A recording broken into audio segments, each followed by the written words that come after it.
அனைவருக்கும் வணக்கம். இப்போ என்னென்ன பேங்க்குள்ள மெர்ஜ் ஆயிருக்கு அப்படிங்கிறத இப்போ பார்க்கலாம். 2000வது வருஷம் டைம்ஸ் பேங்க் வந்து HDFC பேங்க் கூட மெர்ஜ் ஆச்சு.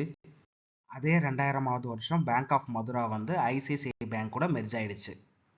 அப்புறமா 2002ல் பனாரஸ் ஸ்டேட் பேங்க் வந்து பேங்க் ஆஃப் பரோடா கூட மெர்ஜ் ஆயிடுச்சு. 2003ல் த நெடுங்காடி பேங்க் வந்து பஞ்சாப் நேஷனல் பேங்க் கூட மெர்ஜ் ஆச்சு.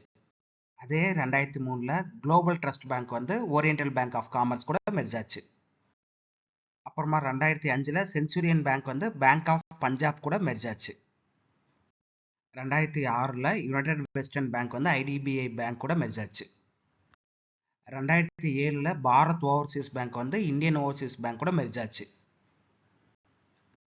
2008ல் ஸ்டேட் பேங்க் ஆஃப் சௌராஷ்டிரா வந்து ஸ்டேட் பேங்க் ஆஃப் இந்தியா கூட மெர்ஜ் ஆச்சு. அதுக்கப்புறம் 2010ல் ஸ்டேட் பேங்க் ஆஃப் இந்தூர் வந்து ஸ்டேட் பேங்க் ஆஃப் இந்தியா கூட மெர்ஜ் ஆச்சு. 2010ல் பேங்க் ஆஃப் ராஜஸ்தான் வந்து ICICI பேங்க் கூட மெர்ஜ் ஆச்சு. 2014ல் ING வைசியா பேங்க் வந்து கொட்டக் மஹேந்திரா பேங்க் கூட மெர்ஜ் ஆச்சு. 2017ல் state bank of Mysore, state bank of Bikaner and Jaipur, state bank of Travancore, state bank of Patiala, state bank of Hyderabad இந்த 5 SBI அசோசியேட்ஸ் பேங்க்கும் ப்ளஸ் பாரதிய மகிழா பேங்க் இதெல்லாமே சேர்ந்து SBI கூட மெர்ஜ் ஆயிடுச்சு.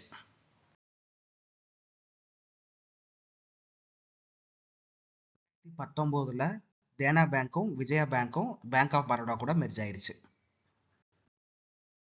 2019ல் united bank of India, oriental bank of commerce ரெண்டும் பஞ்சாப் நேஷனல் பேங்க் கூட merge ஆயிடுச்சு. தென் அதுக்கப்புறம் சிண்டிகேட் பேங்க் வந்து கனரா பேங்க் கூட மெர்ஜ் ஆயிடுச்சு. தென் கார்பரேஷன் பேங்க், ஆந்திரா பேங்க் இது ரெண்டும் சேர்ந்து யூனியன் பேங்க் ஆஃப் இந்தியா கூட மெர்ஜ் ஆயிருக்கு. தென் லாஸ்ட்டாக வந்து பார்த்தீங்கன்னா அலகாபாத் பேங்க் வந்து இந்தியன் பேங்க் கூட மெர்ஜ் ஆயிருக்கு. 2020ல் இது மெர்ஜர்னு நம்ம சொல்ல முடியாது. லக்ஷ்மி விலாஸ் பேங்க் அப்படியே வந்து DBS development bank of Singapore வந்து அப்படியே டேக் ஓவர் பண்ணிடுச்சு. தேங்க்யூ ஃபார் வாட்சிங். மேலும் இது போன்ற தகவல்களுக்கு இந்த ஸ்மார்ட் லேர்னிங் ஸ்பேஸ் யூடியூப் சேனலை வந்து சப்ஸ்கிரைப் பண்ணி வச்சுக்கோங்க.